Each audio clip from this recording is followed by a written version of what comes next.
Hey family, Dad here. Hope you're having a great day. On this video, I just wanted to talk about my son who's graduating. His private school down in Oregon, Pacific University, tacked on an additional $2,000 to his tuition bill in the middle of the semester. Now, typically with universities, at least my experience with my daughter and my son, you usually have to pay everything up front before the semester begins, or like within the first week of the semester begins. So the kids are guaranteed that they can stay in class for the rest of the semester. And so I did that. I've always paid full before the semester begins. And there might have been situations where, another $100 pops up for books or whatever, but that's usually not the issue. The issue is, the school wants the bulk of their money payment up front, such as tuition, room and board, food. But recently I received an email from the school, Pacific University down in Oregon. They just tacked on another $2,000 in the middle of the semester, right before spring break. I was a little confused on that, and as I did a little deep dive into it, they reduced his scholarship money. So they reduced it roughly about $2,200. He typically gets, I think it's about $13,000 a semester. And so they reduced it about $2,200. So with that additional bill that popped up just recently, I was a little upset about it. They could have just handled this at the beginning of the semester.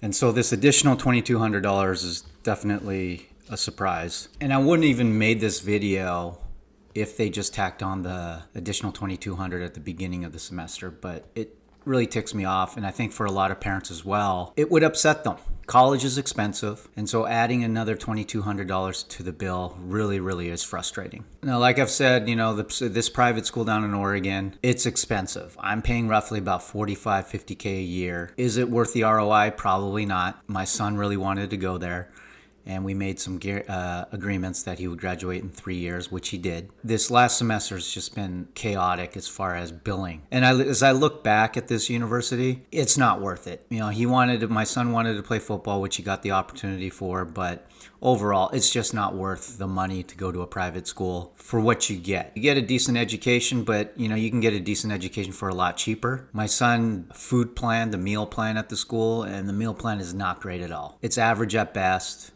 My son was talking about, they use powdered eggs for their eggs at the cafeteria, and they only have one cafeteria at this school because it's such a small school. It's about 1,500 enrollment. Yeah, the cafeteria, the food's not great. It's average at best, and they're charging a boatload. I've shared that before. I think they're charging about $4,500 a semester. My son opted to go just cook himself at home at his dorm. He's got a kitchen. He's a lot happier just cooking his own meals this last semester, and saves me some money as well. So I don't know if other families, parents have had issues with this where universities would just tack on an additional couple $1,000s in the middle of the semester. Part of it now, I understand that my son is a part-time student. He was supposed to graduate 2.5 years.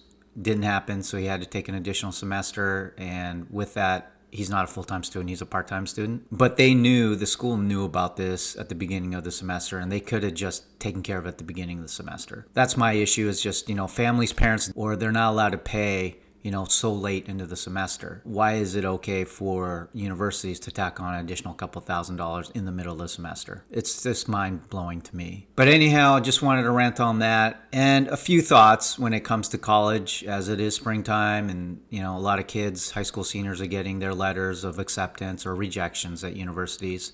But to the parents and to the families and the students out there, I would keep a few things in mind as you're deciding what school to go to.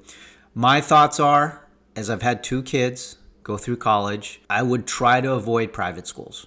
At the absolute, avoid them. They are so expensive, and for the ROI that you get, the return on investment on education, it is the same as a public university. Majority of us are not specializing in anything specific. Thinking about me, I graduated with a communications degree, no clue what I was going to do, and I think a lot of kids are probably in the same boat. As you enter in college, try to keep costs to a minimum. Be realistic. Be realistic with your parents. Parents, just be honest with your kids on what you can and cannot afford. Now, unless you get a significant amount of scholarship money for this private school where you're paying essentially the same amount as a public school, then it probably makes sense. But for the most part, at least from my experience, do not go to a private school. Take college credits in high school. I know that here in Washington, there's the Running Start program where My two kids, they went their last couple of years of high school, they went to a local community college and took classes that way to accelerate so they can graduate quicker, sooner with a bachelor's degree as they enter in college once they're done in high school. It saved me a lot of money. You know, my daughter graduated in 3 years, and then my son also graduated in 3 years. Do whatever you can to minimize the cost of college. Cost of college is ridiculous. It's expensive.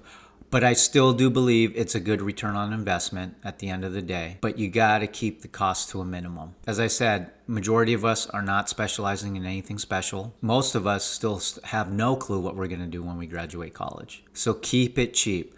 Go to a community college. Go to an online university while you're working full-time, or even work part-time. Maybe explore trade schools. Maybe that's an avenue that you want to go to. They are significantly cheaper and high in demand, some of these trade schools, like electricians, plumbers, welders. And the last thing, and I've said this before and I'll say it again, do not rack up student loans. Student loans are a killer. 18-year-olds, 19-year-olds taking out student loans, they have no clue what they're getting themselves into. And parents, be very mindful. Don't take student loans out. If you can't afford college right away, take a gap year, work full-time, save up as much money as you can, apply for scholarships, apply for financial aid, do whatever you can to minimize the cost of college or minimize the student loans. I have friends today that I know who are approaching 50 years old and they're still paying off student loans. And factor that with other loans that they're taking out, such as mortgages, credit cards, car payments, and they're right probably in the middle of the messy life, meaning they have a family, they have a job,